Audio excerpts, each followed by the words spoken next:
بسم اللہ الرحمن الرحیم۔ آج ہم جس موضوع پر بات کرنے والے ہیں وہ بڑا کامن موضوع ہے اور تقریباً ہر بندہ اس کے ساتھ اس کا انٹریکشن ہے۔ جو آج ہم بات کریں گے وہ ہے کانسٹیپیشن۔ سب سے پہلے تو یہ بتانا پڑے گا کہ کانسٹیپیشن ہے کیا۔ ایکچولی لوگوں کا کچھ مسکنسیپشنز بھی ہیں۔ لوگ سمجھتے ہیں شاید اگر ڈیلی پخانہ نہیں آ رہا تو اس کو ہم کہتے ہیں قبض ہو گئی ہے، یا پیٹ کا پھارا ہو گیا اس کو بھی قبض سمجھا جاتا ہے۔ اگر کوئی بھی نارمل بندہ اگر ہفتے میں 3 دفعہ اپنا پیٹ خالی کرتا ہے یا پخانے کے لیے جاتا ہے تو اس کو ہم قبض نہیں کہہ سکتے، وہ ایک نارمل پیٹرن ہے۔ اب دیکھنا یہ ہے کہ قبض ہوتی کیوں ہے، اس کے بارے میں بھی مختلف چیزیں ہیں، کیونکہ یہ ایسا موضوع ہے جس پہ بہت کم بات کی جاتی ہے، یا پھر اس کو ڈائریکٹلی معدے کے ساتھ اس کا تعلق سمجھا جاتا ہے۔ ایکچولی یہ معدے کا پرابلم نہیں ہے، یہ جو ہماری انتڑیاں ہیں، جو انٹسٹائن ہے، اس کی موومنٹ جو ہے، جب اس کے اندر فرق آتا ہے تو پھر کانسٹیپیشن ہوتی ہے یا قبض ہوتی ہے۔ اگر کوئی بندہ ایک ہفتے میں 3 بار سے کم دفعہ اپنا پیٹ خالی کرتا ہے یا پخانے کے لیے ہم واش روم جاتے ہیں تو ہم پھر کہتے ہیں قبض ہے۔ یا پھر دوسرا یہ ہے کہ اگر پخانہ بہت زیادہ ہارڈ ہے، ہارڈ سٹول ہے، بہت زیادہ سخت ہے، یا 10 منٹ سے زیادہ کسی بندے کو واش روم کے اندر ٹائم لگ جاتا ہے پخانہ کرنے کے لیے یا پیٹ خالی کرنے کے لیے، تو وہ بھی قبض کی ڈیفینیشن کے اندر آتا ہے۔ اب قبض ہوتی کیوں ہے؟ اس کی بہت ساری وجوہات ہیں۔ ایک تو یہ ہے کہ کرونک ایڈیوپیتھک کانسٹیپیشن، جس کو CIC ہماری زبان میں کہتے ہیں، وہ بوڑھے لوگوں میں ہوتی ہے، کیونکہ وقت کے ساتھ ساتھ جیسے دوسرا سارا نظام جو ہے، جو دوسری ساری چیزیں باڈی اعضاء جو کمزور ہوتے ہیں، اسی طرح بندے کی انتڑیاں جس کو مائنٹیرک کمپلیکس کہتے ہیں، اس کے فنکشنز بھی سلو ہو جاتے ہیں۔ ایک نارمل موومنٹ جو انتڑیوں کی ہونی چاہیے، جو پیٹ ایویکویٹ ہونا چاہیے، وہ نہیں ہوتا، تو پخانہ جو ہے وہ پاس نہیں کرتا، وہ ایک کنڈیشن ہے، اس کو CIC کہتے ہیں۔ دوسرا بہت ساری ایکسٹرنل وجوہات ہو سکتی ہیں، مثلا اگر ہم پانی ایک نارمل مقدار سے کم پیتے ہیں تو پھر کانسٹیپیشن ہو سکتی ہے۔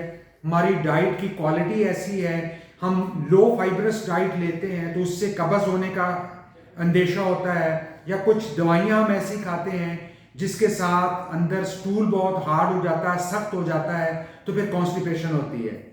تو اب اس سے بچ کیسے سکتے ہیں؟ ایک تو ایک باڈی جو ہے ہمارا ایک خاص لیول، پانی کی ایک خاص مقدار ہے جو روزانہ ہمارے جسم کو چاہیے تاکہ اس کی نارمل فنکشننگ ہو۔ اسی طرح ہماری جو انتڑیاں ہیں ان کی موومنٹ کے لیے، ان کی پیرسٹالسس کے لیے ایک نارمل جو سٹول ہمارا بنتا ہے اس کی کنسسٹنسی ہونی چاہیے۔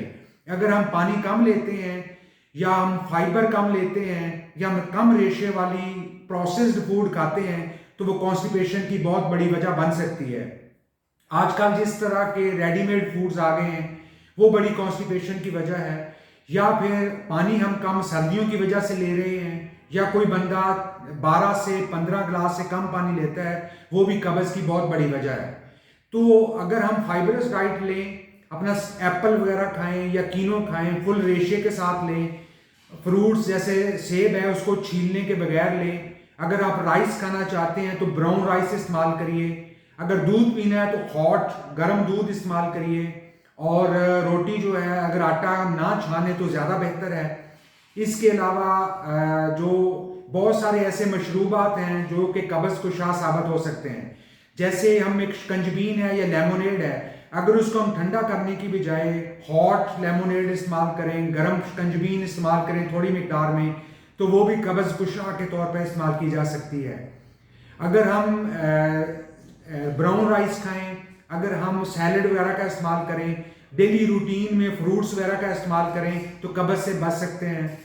اگر پھر بھی آپ کا یہ نہیں ریلیو ہوتی تو پھر اپنے جو معالج ہے، جو ڈاکٹر، اس سے رابطہ کریں۔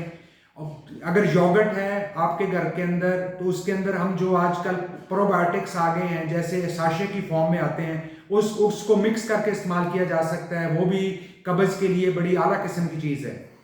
لوگ سمجھتے ہیں شاید ہم دوائی کھائیں گے تو قبض جائے گی۔ اگر ہم کوئی بھی دوائی دیتے ہیں جو کہ پخانہ کروانے میں مدد کرتی ہے تو وہ ایک جلاب کے طور پہ ہے، چاہے وہ سیرپ کی فارم میں ہو، چاہے وہ ایک جار کی شکل میں ہو، چاہے گولیوں کی شکل میں ہو۔ میں تو یہ کہتا ہوں کہ کسی بندے کی قبض کا جو حل ہے وہ اس کی خوراک کے اندر، اس کی کوالٹی آف ڈائٹ کے اندر ہی مخفی ہے۔